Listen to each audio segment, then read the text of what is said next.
everybody, it's Jason Blaha with Ice Cream Fitness here, and it is time for part 2 of the Monday Q&A. But hold on, let me give you guys a bicep shot first.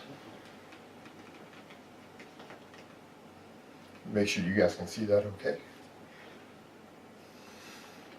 Let's get right into these questions.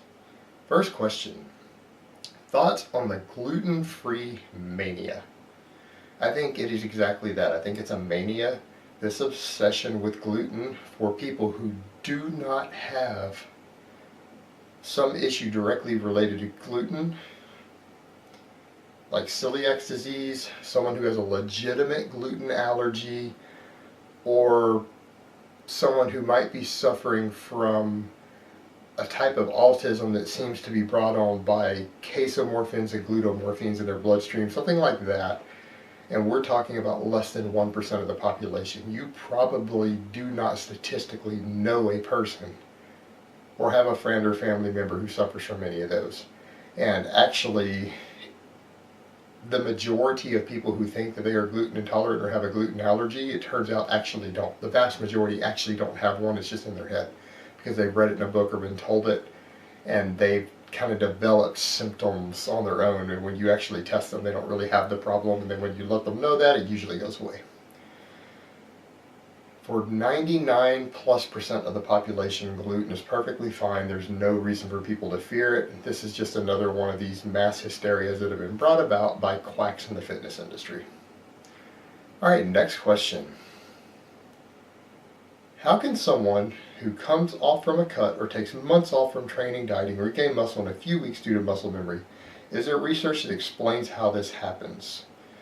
No. The last time I checked, there is no scientific consensus on why this happens. There are half a dozen prevailing theories, but none of them have been proven conclusively. A lot of them make sense, and a lot of experts think that it's probably going to be a combination of 2, 3, or 4 of those theories in unison that explain it. And there's a lot of them. You could go research them yourself, but there is, to my knowledge, currently no scientific consensus to explain what we observe with this. But we do know that it happens, and people do regain muscle and performance very quickly.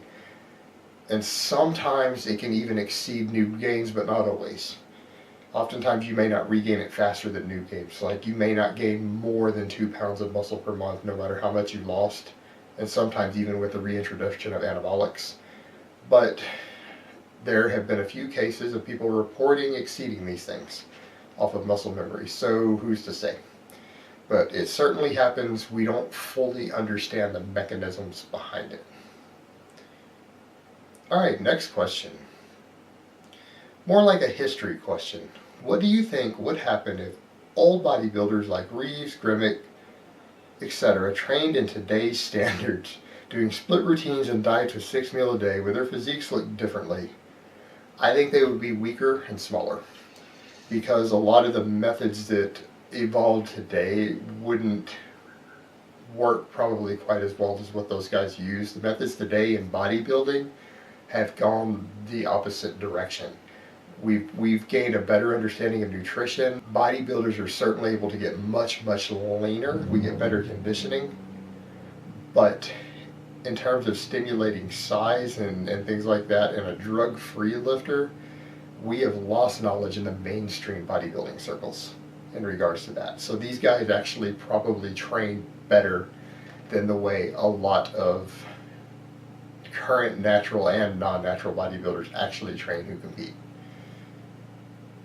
And for those who are saying, well, how come some of the guys today are bigger? Because they're on drugs. You see, there are these amazing drugs that can help people gain muscle mass more quickly that it's almost impossible to detect with tests. And people use these things to get bigger than bodybuilders of previous eras while using inferior training methods to what a lot of them use, just for the unaware here.